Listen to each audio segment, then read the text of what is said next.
Welcome back, everybody, to another night of Pro League here. We're about to jump into the second match of the night. It is going to be SBENU versus Samsung Galaxy Con. This is going to be a much better match than the one we just saw. SBENU and Samsung on the cusp of making it to postseason, but just not yet secured. This win, definitely really important. Oh, yeah. Hugely important for both of these teams. And this first match that we got coming up, guys, is going to be a doozy. DongRaeGu, who's just able to take out Sue recently with a nice all-in, going up against BrAvO, a meching superstar, usually very good in TVT, but also good against Zerg. And it's going to be on Vaani Research Station. Now I want to talk about the situation for these two teams going into Week 7, next week, the final week of regular season. Samsung will go against KT Rolster after this, so I feel like it's really important for them to win this, whereas SBENU's already taken really impressive wins, including the win over SKT with a 3-0 score, and they play against Prime next week. So they're almost guaranteed another win next week. Yeah, so the difficulty for the next week of these two teams much higher for Samsung, so today's match is really important. Keep in mind also KT Rolster did call out Stork yesterday. They really want him to come out in that final match. We'll see if he actually responds to Flash's challenge. That's pretty funny. I don't believe he will, but it would be sickness if he actually did. Unfortunately, there's no Vaani Research Station for him to try to make that work on, but I don't know. But, I think that today's match is going to be good. BrAvO versus DRG, the first match, a pretty important one, and I feel like the winner of this definitely sets the pace going into the rest of our matches. Oh, yeah. And I struggle with this one a lot. The obvious one that, the obvious thing that points out, that you can point out pretty easily, is that BrAvO's on Vaani Research Station against the Zerg. He's going to be meching almost definitely, but DongRaeGu, also a very competent Zerg opponent. And I don't think it's a definite win here for BrAvO. I wrote DRG, deleted it, wrote BrAvO, deleted BrAvO, wrote DRG, then deleted DRG and wrote BrAvO as my final answer. I did it like 3 times. And I was like at the dentist with like my mouth numbed and stuff, and I was like, oh god, this is really stressful. I don't know what to do. Well, you're more like, yeah, exactly. Something like that. And then for game number 2, Joxy versus Deer, also going to be an interesting one. Yeah, I feel like Deer pretty favored unless he tries to Colossus drop Joxy. And then going into the third one. I don't trust Deer, man. I don't trust him. Hurricane with a downward arrow, but MMA just really has not been impressing. His Code S performance was pretty weak. And then going into the last DBZ with Lenok versus Armani, it's just one of those matches where you think, we don't see Armani very often, probably for a reason. Yeah, why exactly is he coming out here when it's extremely important for them to win? Maybe he's got something up his sleeves. Well, first time MMA is playing in round 4. It has been quite a while since we've seen this guy. And also BrAvO set a personal record for most wins in the regular season. So I guess with that last win that he got, he must have set that record. Yep. So, and the amount of wins that he does have is 10. For this season, so nicely done. He's 7-2 in TVT. I feel the bigger viewpoint really for Samsung is that they have to play KT Rolster next week. I think that's the biggest thing to think about, because for SBENU, even a loss here, they might even be able to secure a 3-0 victory next time as well. Glad to have all of you down at the studio with those English headsets. Thank you so much for coming. Yeah, nice to see you guys. I hope those things are working correctly. Sometimes you can get a bit of static in them, I know. Yeah. But try your best maybe to hear us. Maybe they can't hear us anyway. Well, here is DRG. He is 7-2 in Pro League 2015, being grabbed onto the SBENU team, 2-0 against Terran. And they're fielding him first. I think this is a really smart thing to do with DRG. We talked about this a lot yesterday. DRG, a type of player, you put him in a stressful situation, he's always going to underperform.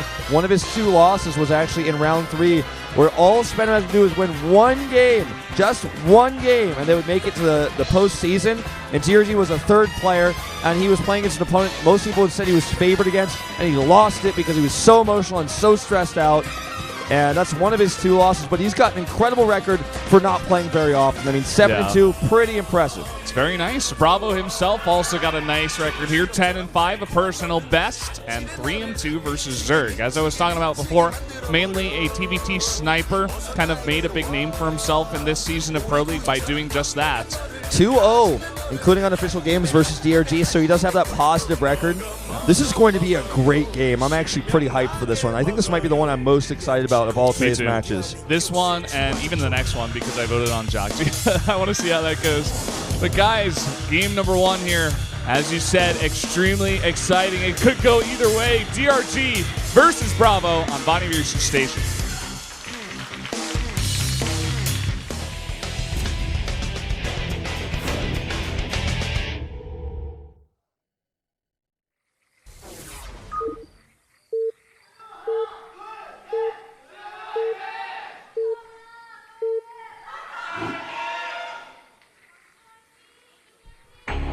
Down here in the south, in the pink, for SBENU, the Zerg player, it is DRG, DongRaeGu. Up to the top in blue, it's BrAvO. The former SKT Terran now finding a very successful home on Samsung, kind of one of their key players. Before we get into this one, I wanted to ask you, do you remember, was it BrAvO on this exact map where we're like, okay, it's BrAvO, it's Vaani Research Station, he's facing a Zerg, he's going mech, and then he went bio and crushed the guy? Was that BrAvO or was it some other Terran? I want to say it was BrAvO. The only other Terran I would think of off that situation might have been like Sky High, but I want to say it was BrAvO. I think you're right. Yeah, I think it was at least a Samsung Terran, if that. And he was up against a decent Zerg player as well. Yeah. Kind of look through. We're searching the archives right now. BrAvO's played mostly TVTs and most of his recent matches. Oh yeah, there it is. Yeah, Vaani Research Station versus Losira, and he crushed him. He played bio and he looked so strong. That was just last week. Yeah, Losira was having a bunch of trouble. I actually really enjoyed that game, and BrAvO showed me another side of himself. You know, definitely enjoys the mech and TBT for sure, but maybe likes to switch it up against Zerg depending. But we've said it time and again, this is a pretty nice map for mech, so I would be, again, surprised if he went for bio. This is just in general a good map pool for mech. Actually, I want to ask you about this. We talked about this a little bit yesterday, but we can get deep on it. This is something I talked to Moonglade about, and you as well, like kind of as we change through map pools. What do you think of the current map pool overall? I think it's pretty decent. Overall, as you were saying before, definitely a lot of mech maps. You could just list them off. Vaani Research Station, Terraform, Echo. Those are the big 3. You got Coda there. It's pretty decent for mech as well. Sure. Other maps, for some reason, they're not coming to my mind right now. I personally feel like the map pool is good. It's definitely better than the Iron current. Fortress. Yes. There we go. It's definitely better than the current ladder map pool. Significantly better in my opinion. But I feel we are really missing a King Sejong Station, a Daybreak, one of those maps, like Cloud Kingdom, where it's just this map where it's not really one style is really favored on it. It's like there's no absolutely neutral map in the pool. And that does make me sad, but either way, I think the pool is pretty solid overall. We do see a ton of in this specific round, especially we see a ton of repeated matchups on the same map because of how the map and the players are feeling about the map pool right now, or like how they're thinking like this is a Terran map, or this is a mech map, or this is a Protoss map, or this is a Zerg map. Yeah, I mean, this map pool is good definitely for Korea because the Koreans love to do that. And we were actually talking about this before where they go almost all the time. It's like, this is a Terran map. A Terran is coming out here. If it's not going to be a Terran, I'm sending someone out there who's going to counter the Terran of the other team. And that's the only reason he's there. And sometimes you get players who are like, oh, I just really like the map. I want to come out on it. You know, like Keen on Echo, he'll usually just like play straight up bio there. He doesn't even play mech. Yeah. You know, and I think sometimes every now and then, which I think we should see more often, I think this is a good decision by Legend. See players come out on a certain map, say first, because they don't want to put the player into a more stressful situation. I think that's part of the reason why we see DRG here. I actually like DRG in the second spot. You know, even if the first game loses, he's not in that much pressure, and it's not that third game spot. First game is also okay, but I was looking at the maps, and the second map is Coda, so it's like, well, you're not going to put a Zerg up there usually. Sure. That's actually a PVT we have for that map. Kind of makes sense. It's interesting they would send them out knowing there's a high chance that they're going to face BrAvO here, who did just dismantle Lucira. Well, Lucira has more wins than DRG overall this season, but DRG's record is much better if you want to look at percentage-wise, win percent. Yeah, we were actually talking about this before. Lucira at 14-13. Yeah. Almost 50%, but he's up there on the winner's board because he's played so many times. He's 27 games. He's gotten twice the points for MVP that DRG has gotten for SBENU. We do have a fast third CC here. The Korean commentators kind of getting a bit excited about that. DRG is about to spot it. No scout deny here for BrAvO. So he's going to see this as he goes into his 2-base Muta play. Muta play is going to be interesting. Muta's usually pretty strong on this map. You got that backdoor base you can harass. There's a lot of dead airspace back there.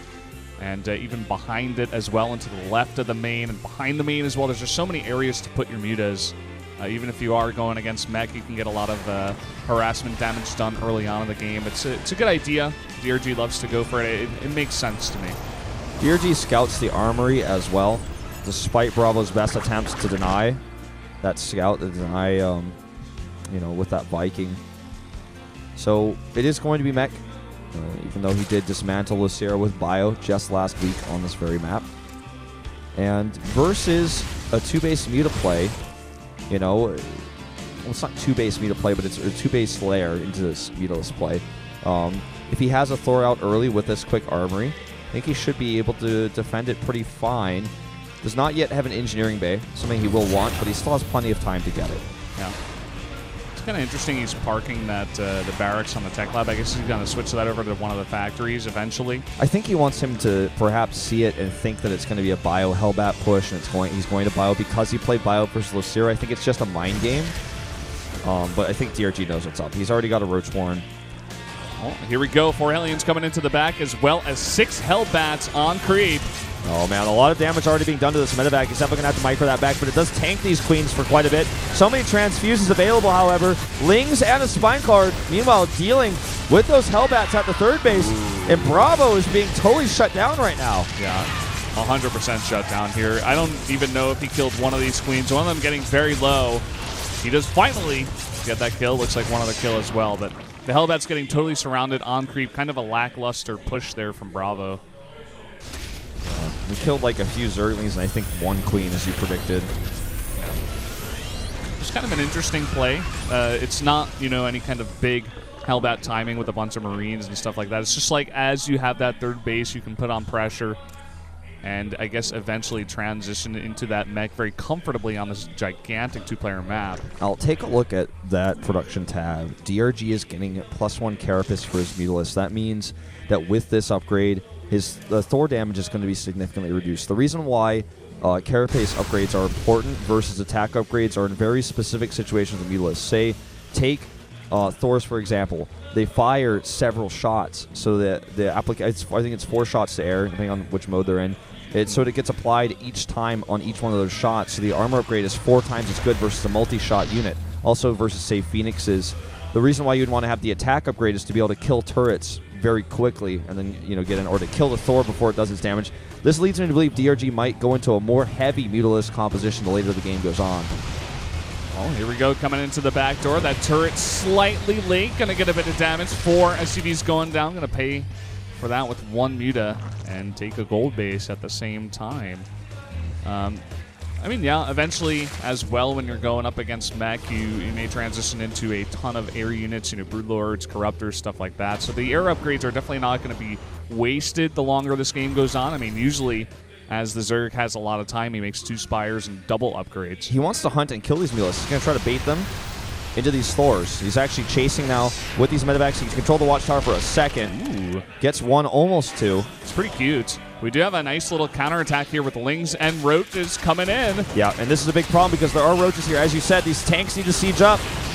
There they do siege up. They are going to have the Hellbats here to tank for the tanks, but at the same time, a bit of a drop going down at that gold base. May even be able to cancel it as all of DongRaeGu's units are attacking.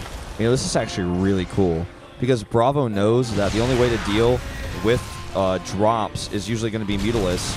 Roaches can come over here at a small number, though, are going to have a lot of problems. With these Vikings help zoning, he's like, yeah, I dare you to send your Mutas to defend this hatch. This is such a cool unit composition that he has over here. I'm really liking this. He's got to get those Hellbats here in the front.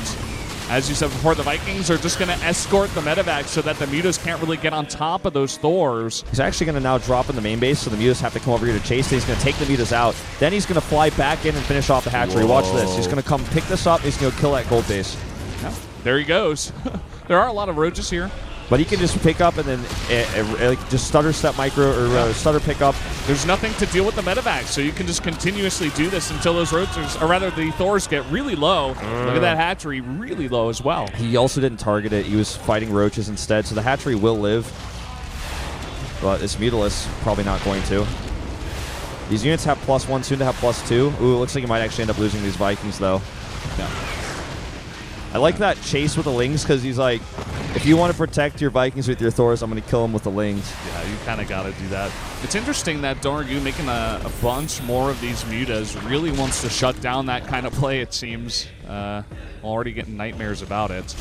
He also knows that he's got the Carapace upgrades, and now +1 attack for the Mutalisk as well, so they're pretty heavily upgraded. So I like him, keeping a heavier Mutalisk style. Well, some Hellions coming in towards the 5th base. Not going to get too much snammage, not too many drones over there. Is going to get a nice scan, though, of the timing of the Hive as well coming up here. This game has already been quite a treat. I'm liking how both players are playing this. It's not your, bread and butter cookie cutter mech versus Zerg. Look at the giant bank for DRG. He's got 91 drones.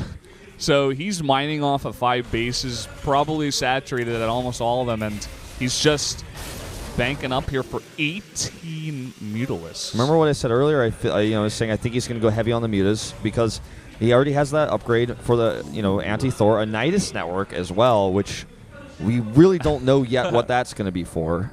Well, maybe he's going to go for the back door. He'll escort with the Mutas. There's not going to be much over here. Missile turret's not going to save this tank. Just a bit late. Some Vikings and Thors now being escorted over. You know what's interesting? If he brings Roaches with a Nidus and protects the Nidus until the Roaches get out and the Roaches kill the Thors, he might just be able to win the game with Mutalisk because there's no more Thors anymore, and he's got this massive Mutalisk count. Yeah, and you're trying to transfer a bunch of your tanks over to deal with the Roaches at the back door, but here we go. This is a great move. I really, really like the way that DRG is approaching this game.